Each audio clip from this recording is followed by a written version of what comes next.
Hoi hoi chummers, this is Dan, the GM, welcoming you to What the Dice Halloween special. This season is Shadowrun. Well, let's meet our runner. Hey there, this is Ethan. I play Cypher, our street samurai. Oh dear, that guy's neck shouldn't have bent that way, and why is he still talking to me? Listener discretion advised. Content warning level, yellow. Standard Shadowrun subject matter, foul language, sex, violence, drugs, suicide. For all of our content warning, none of these subjects go into graphic detail, but it is involved in the story of the episode. Listener discretion advised. Hoi hoi hoi chummers, so, seems as if Cypher has found Randall. Well, the bones of Randall on the top floor of this haunted, creepy, ink-satiated, old forgotten animation studio dealing with Batty Batsworth and his inky, what are they? One-hit kill ink sacks? They are homunculus, or whatever you mages call them. Dolls that strings come from within and ink throughout. Well, we got the final room. Maybe now he has a chance to find a key. An emergency escape hatch. An elevator? Well, it's hard to say. But all we do know is that Cypher has found himself in a very cold room that is not covered in ink. And a skeleton with a gun and a tape. And hopefully, a few frackin' answers.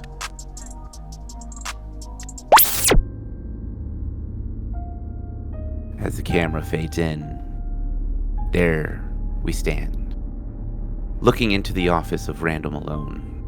The skeleton, clearly missing half the skull. An old, forgotten revolver clutched in this skeletal hand, a tape in his other hand. The room, surprisingly pristine of ink. There is just this forebodingness about it as we study the chalk ring that surrounds the body. The camera slowly pans over to look at Cypher, who is taking in the scene with this look. We're not entirely sure what is going on in his mind. But whatever is going on, that tape in that skeletal hand might have an answer. What would you like to do? Alright, Cypher will very cautiously enter this room, especially the fact that it's pristine, permafrost cold, and has a salt circle with a skeleton in it. And literally, like, no ink whatsoever in here, huh? You will cautiously go to the salt line and step over it without disturbing the salt ring. Easy enough to do. He'll look at the skeleton, look at the tape, the revolver, the damage to the skull. He's gonna use the crowbar and kind of see if he can knock the revolver out of the damn thing's hand. Easy enough. You tap the revolver and it just slides out of these forgotten skeletal fingers onto the floor. The skeleton doesn't move. There's just this eeriness about the room. A quiet, a cold quiet too.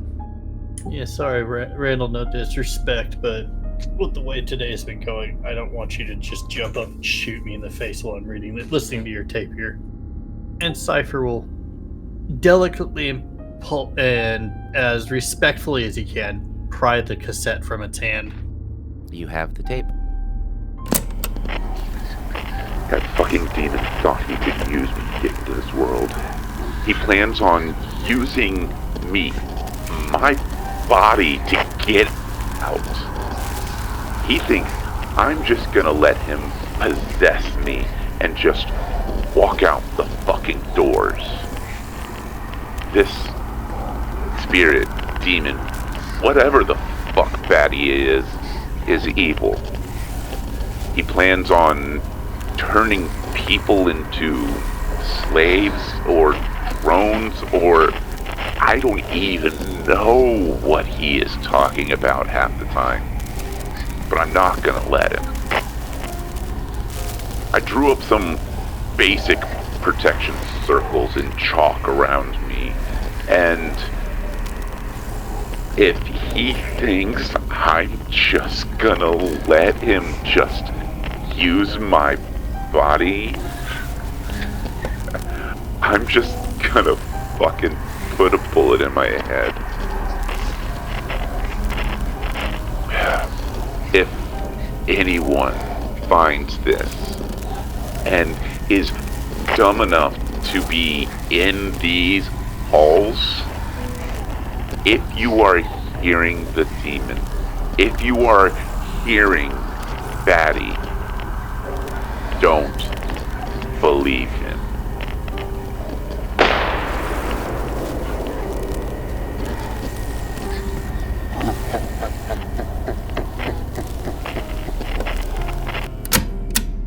Cypher will take a deep breath after listening to that last recording. The shot, the speculation from Randall, and then the laugh at the end. And he's just gonna shake his head. As you are shaking your head and you look around, just one last look over, you notice a key hanging on the wall. It's hanging up on a single pin, like a small nail. Taking it, it's a bluish color.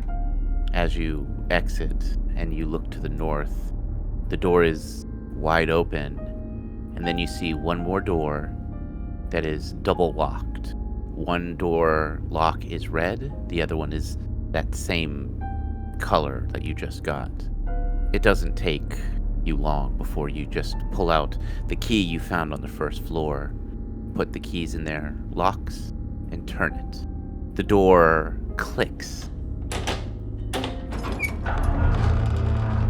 and you can hear the sounds of ink pumping, the sound of the pump systems going. There's this eeriness as you can see in, as you see a life-size Batty Batworth in all his cartoon glory, slowly walking around in this ink. His pie-shaped eyes looking from flowing vat to flowing vat. His wings moving ever so slowly. His cartoon-like shoes leaving small little pools in the thick, miry ink. His ears twitch as he is facing away from you. His head slowly turns 180 and looks at you. You see that dark, twisted smile as it licks his fangs. There are no words. There's just that look of primal hunger. And then that realization of that door is now unlocked, and all he needs is a body to get out. What would you like to do? Well, it looks like it's time to put down a childhood memory and bury his ass. So you're stepping in? The room is a thick mire of ink, you said, right? Yep, about ankle deep. Does it flow? Is it flowing out now because the door's open? No, it's not. I'm gonna roll extra planar threats on that room because something don't seem right with this. Go for it. Roll. 2 hits. With 2 hits, demon of some kind. The ink would be an extension of it, possibly its blood. It could be more ichor than ink, or it was manipulating it to be usable as ink. You're not entirely sure exactly what, and you're not entirely sure what kind of demon this is. But it is staring at you with that hunger that you've seen threatening extraplanar creatures give. Give me one more quick perception. 4 hits. With the 4 hits, you notice that set up in the 4 cardinal directions in this room are large vats with thick pipes that are going up into the walls and then down into the floors that are creating this inky floor. It looks like they are held up by I-beams or steel beams that look fragile. You're not strong enough to break them, but it might be possible to use explosives to destroy them. Use explosives, you said? Mm-hmm. Now, are these actual, like, rooms in here? They are basically like steel girders that are holding the vats in place. Weakened, but not weak enough that I could crowbar and pull them down? Correct. What about a pissed off demon? Could it knock it down? Possibly. Well, if it hasn't run over here and chewed on my face yet, it means it can't. I doubt it can come out of this room. So the only way I'm going to have to deal with this is go in there and beat him senseless. Mm-hmm. I'm going to have to go in there and do this. But I am going to see if I can use him to bust these vats. As you walk in, the doors behind you slam shut. And you can feel the heaviness in the air. The walls seem to breathe and pulse like a heartbeat or a heavy breath as Batty begins to snarl and move towards you. Little troll, have you come to free me so? Nope. I hate to be the bearer of bad news, buddy, but your ass ain't leaving this room. This cartoon-esque creature laughs. Little troll, come to play. Let us play. And now we are going to roll for initiative. Top of round. Cypher, what would you like to do now that you are facing off with this cartoon character? He only stands... The top of his wings probably reach your shoulder, so he's about the size of an average height human. Maybe. Like, might be a little shorter than a human. Yeah, I still don't trust him, so I'm going to position myself close enough to the girders that if it goes after me, it's going to have to go through a girder to hit me. Mm-hmm. And then I wait for his happy ass to come over here. Alright. Batty begins to move towards you, the ink seeming to split in front of him, giving him a easy walking path. I will continue to hold. He is going to try to spit at you. You will have partial cover on this. Okay. 7 hits. With 7 hits to my 2 hits, you duck behind the girder as Batty hisses out this stream of hot ink that hits the wall next to you and just kind of sizzles there for a moment before going cold. Hey, didn't anyone ever tell you that it's rude to spit, buddy? Come, little troll. Come, let me see your body. I will keep myself behind with that girder between the two of us here. Okay. Would you like to do anything? Try to attack him with anything? Got a plan? Or are you just gonna hide behind the girder? Well, I've got my crowbar, but I didn't take that revolver because I didn't think that revolver was going to do much for me at this point. And if he moves, the ink clears a path for him. I move, it just slows me, right? Pretty much. I'm gonna look around the room just in case there's anything I could use as an explosive or another weapon in here. Okay. Roll your perception. 3 hits. 3 hits. You look around. You don't really see anything of use until you look at those vats a little clearer. You see that they have the same water pressure shutoff valves, the large circular ones. They look like they might be rusted in the open position, but might be possible to close them, which would stop the ink from flowing into the room. Hell yeah, I will definitely give that a try. Alright. So, gonna try shutting off of that. Yes. Roll your strength. 5 hits. Batty is too slow as he tries to reach through the girder. His wings catch, and you are able to use the pry bar to yank the shut-off valve and start to spin it in the closed position. As you do, the vat gives a hard shudder and the ink begins to stop flowing into the room. With a good quick push, you also snap the threaded bolt that the valve shutoff is connected to, meaning that this valve, or this vat, cannot be reopened. Sweet. Do I still have the ability to move after doing that? Yes. Alright, I will book it to the north one and try to do the same over there. Batty is going to try to catch you in process. You get between the girders just as Batty's claws just swipe across your back. You could feel it kind of cut into the fabric, but not the actual armoring, as he snarls at you. Little troll, it's not nice to play with my blood. Well, it's kind of rude of you to leave your blood all over the place, man. And I will go to shut this one down, too. Roll your strength. 1 hit. With 1 hit, you are struggling to get it to budge.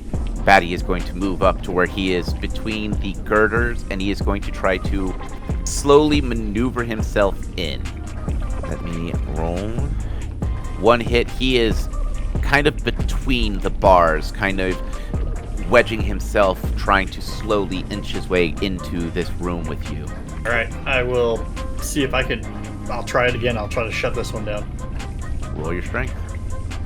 3 hits. With 3 hits, it takes a little bit more fighting, but you're able to release the valve. Since you don't have any extra hits, you aren't able to break the valve stem, but you are able to at least close the valve.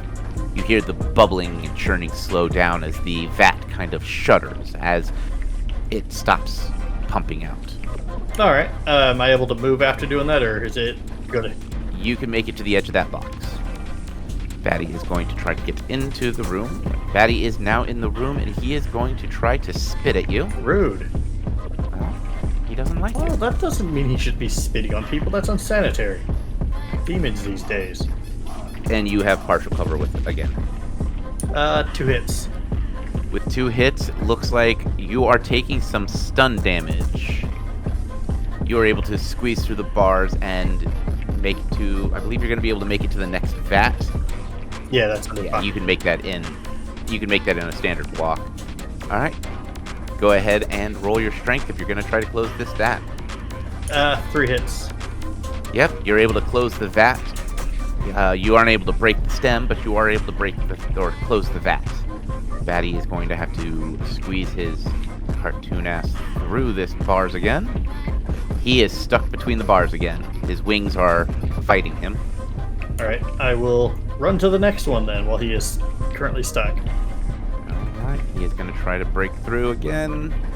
He is able to get through the bars with some struggling, and he is glaring at you. Glare all he wants. I'm going to try to shut this one off. Alright, roll. I'm going to spend some edge on that one. Go for it. 1 hit. 1 hit, and you're starting to get it to move. Batty is making his move towards there, and he is going to spit at you again. 1 hit. Now, what you can do is you can roll your edge to either re-roll your failures or to force me to re-roll. I will use an edge to force you to reroll. Alright, re-rolling my successes.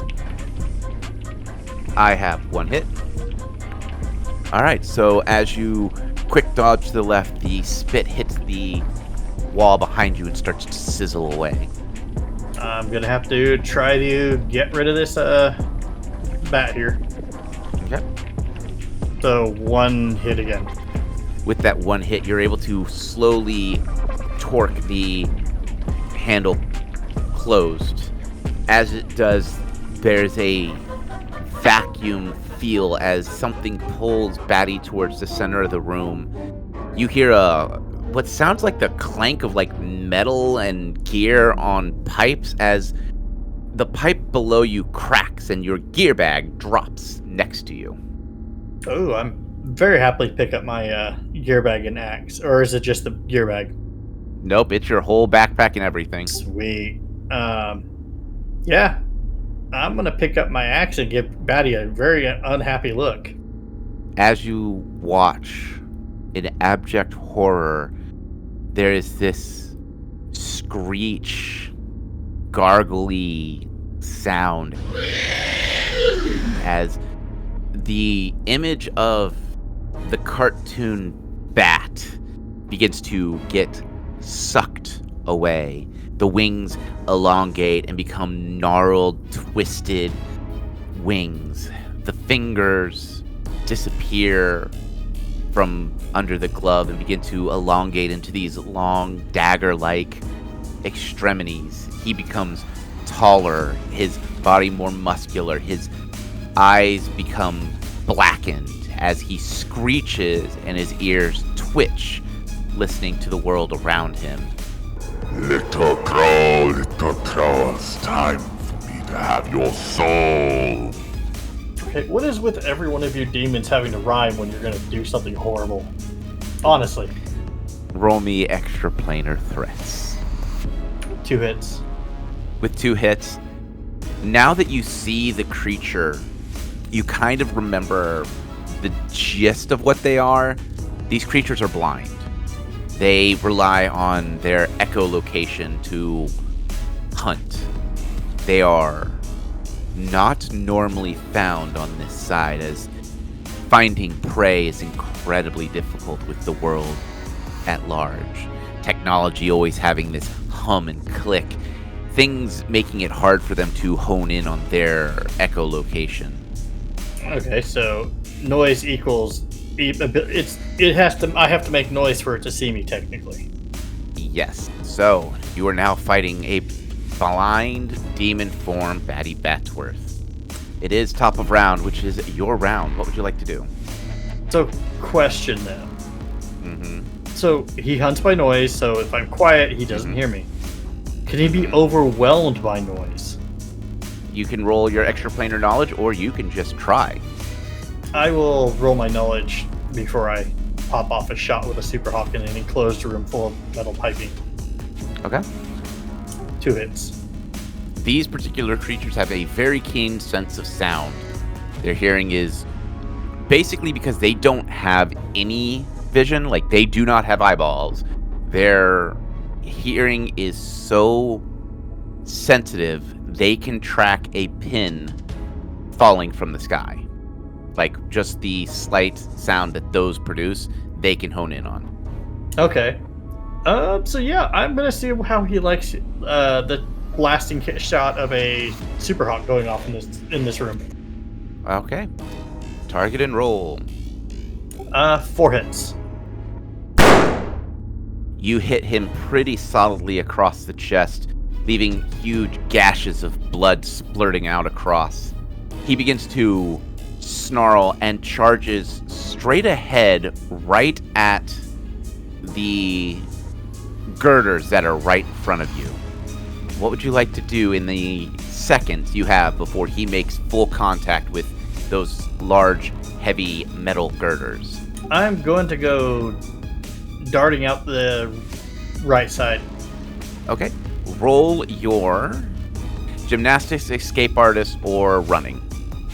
4 hits. With 4 hits, you duck between the steel girders as Batty Batsworth goes headlong straight into the steel girders. You hear the sound of the metal twist and snap as it slams into him, driving steel into his wings and arms. He lets out a snarl as he begins to screech, trying to figure out where you're at. Do I still have a clear shot at him at this point? Yes, you do. Alright, I will try to blast him again since he's making all this racket and pinned in there. Go for it. 3 hits. You let loose several bullets that pierce into his demon hide, shredding chunks of flesh, leaving ink and viscera scattered across the steel girders behind him. His ears hone in on where the shot was, and he begins to pull himself free of the metal girders, and he is going to try to spit in your general direction. Gotcha.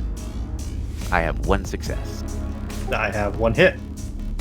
With that 1 hit, you duck down as the spit hits one of the walls and sizzles. his ears hone in, trying to hear if you're screaming or anything, trying to get a bead on where your exact location is. Stupid question, since I'm not sure if that works. With the crowbar, can I hold the Super Hawk and the crowbar? Yeah? Can I throw the crowbar and keep a hold of the Super Hawk and then use it?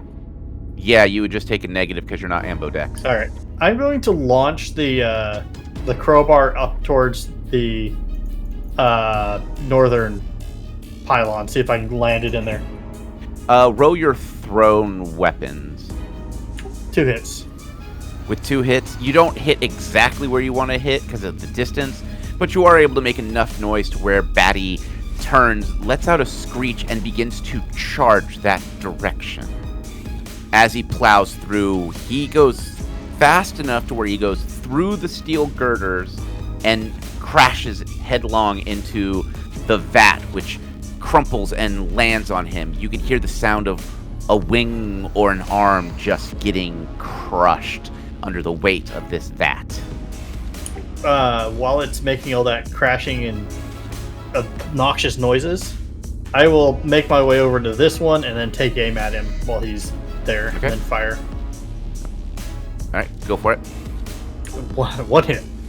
Your shot hits something next to him, and his ears twitch painfully as the bullet ricochets off a piece of iron next to him. He begins to try to pry himself free from underneath this metal. I will shoot his ass again then. Go for it. 2 hits. Critical glitch. How do you want to finish him off? Cypher will line up the shot right for his ears, knowing that that's his main sense of detecting anything. And he's going to put the round right through one ear canal and hopefully out the other side. There is this blood-curdling screech, followed by the screams of what sounds like hell itself exiting this creature's throat as it starts to just ash away. The sections of its body just slowly flick dry into the air as it finally falls down completely dead. There's nothing left of the body. It is just gone. Cypher will catch his breath here from all the running, fighting, what have you. And he's going to make sure to completely seal these vats and bust the valves? Yes, that word. Thank you. As you walk around and begin to seal and break the valves, you notice that the ink is drying inside the vat, turning to a powder. It takes only a couple of minutes for you to get your tasks complete. You make your way down to the elevator shafts. You notice that the other elevator shaft that the ink was blocking is now free. Prying the doors open with the crowbar, you're able to climb up the emergency ladder out into the world at large. The air, even in no man's land, seems refreshing. The air is cleaner, fresher. As you fully exit and you begin to make your way, you hear the sounds of what sounds like metal pipes giving way. And as you get clear enough, the Horizon building behind you, the Ruby Screen Studios building crumbles and just falls into the pit that it was created into. There's another echo of screams that seems to just fade. As you exhale softly and you finally get a chance to make it your way home, a few hours pass and you get an unusual phone call. You recognize the number as someone from HQ. What would you like to do? I'll respond. Agent here. Agent, I don't know what you sent us, but all of the files you have sent digitally are all corrupt. There's no video, no audio, no nothing. What did you find? I was down at an old Horizon building, the Ruby Screen Studios. Apparently, the guy who founded it made a deal with a primal demon, a very bat-like creature, hunting by echolocation, and hearing the building after dispatching the demon collapsed in upon itself. Bunch of screams as it collapsed. The target is eliminated. I would send a cleanup team to investigate further because there's a giant hole in the ground where this building used to be. I will need you to send in those coordinates. Do you have anything that may have survived from inside? Any proof of what you saw? Because all of your recordings are useless. He'll take a look down at his belt to see if he's still got those tapes hooked on his belt. All of the tapes, the magnetic tapes, have just turned to this sticky, foul-smelling, plasticky gel. The only thing I have of any evidence is a foul-smelling plasticky gel that was a bunch of old magnetic tapes that I had found during my stay in there. Okay. We will send Hang Time to collect. He will bring everything in and we will go from there. And I do have to say that all people that were involved with the studios did perish at some point in or around the time of the events here. Okay. I will make note of the report. I will forward everything in. If you do send a team, this creature used a lot of ink or ichor or something like that. It dusted when I killed the creature. If they encounter any ink, you found it. We will send in some specialists. We will probably send in the cartoon squad. They've dealt with things similar to this, maybe not to the same extent, but we will send who we need to. Okay, Agent, I will be transmitting you some funds for what work you have done, and we will go from there. Understood, sir. Thank you. You will be seeing a 3,000 new yen deposit within the hour. Thank you, sir. Stay safe, Agent. The line then goes silent. Cypher will take his armor off and just face plant his bed. As Cypher gets some much-needed sleep, the camera pans across the Golden City. In the distance, we see black VTOLs slowly moving from the far side of the continent towards the coordinates that Cypher has transmitted. And as the spotlights light up around this massive hole in the ground, we end our Halloween special here.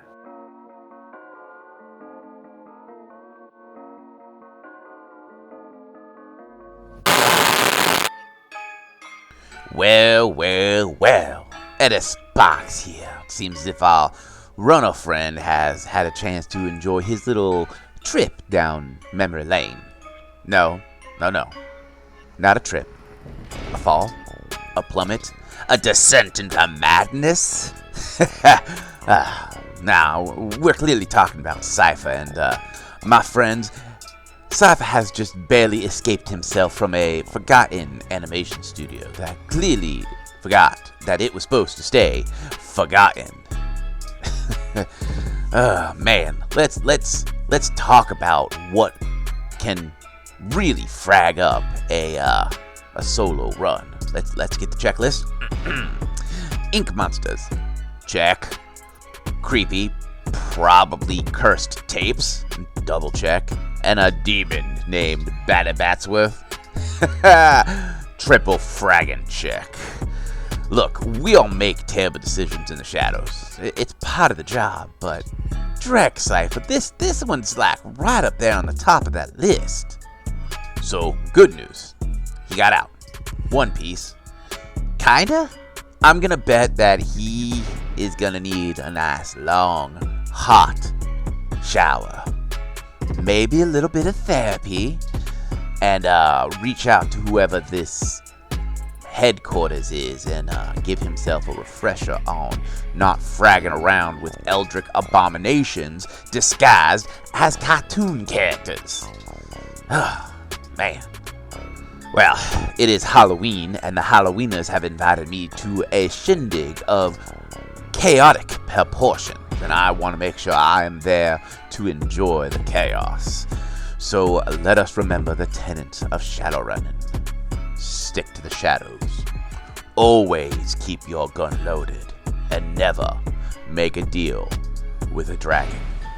And maybe, just maybe, leave the fragging cartoons off to the list. At least for tonight. Well, until then, my friends, stay frosty. Watch your back. Watch out for them rogue ink stains. And try to have yourselves some pleasant dreams. Assuming Batty Batsworth hasn't already signed a contract with your subconscious.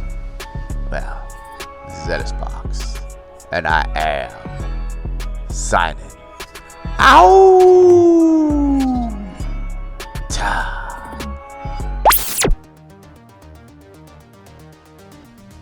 Hey everyone, Nightland here, co-creator of What the Dice, and player of Sparkles for Season 2, to do some thank yous here at the end of our episode. First and foremost, I would like to thank each and every single one of you for listening. We would not be here today without you, and I do mean that sincerely. We never thought we would get this far, and knowing that there's someone out there, yeah, I'm talking to you, the one with the earballs listening right now. If it wasn't for you guys and us knowing that you're actually here and enjoying what you're listening to, we wouldn't have kept going, and it genuinely fills our heart with joy, and I want to make sure that we tell you every single time at the end of these episodes. We are eternally grateful. Second, we would like to take a moment to thank all the things that we use in our day-to-day What the Dicey ways.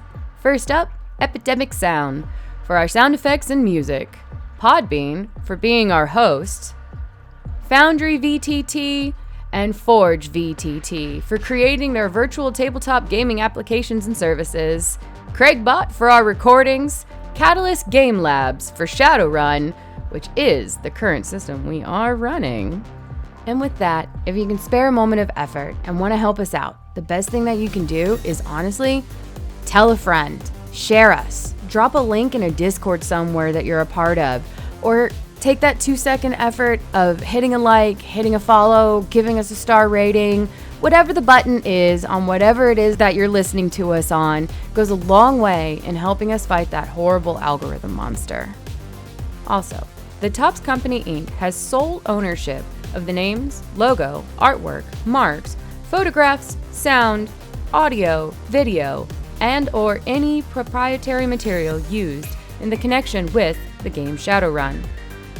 The Topps Company Inc. has granted permission to What the Dice to use such names, logos, artwork, marks, and or any proprietary material for the promotional and informational purposes on its website, but does not endorse and is not affiliated with What the Dice in any official capacity whatsoever.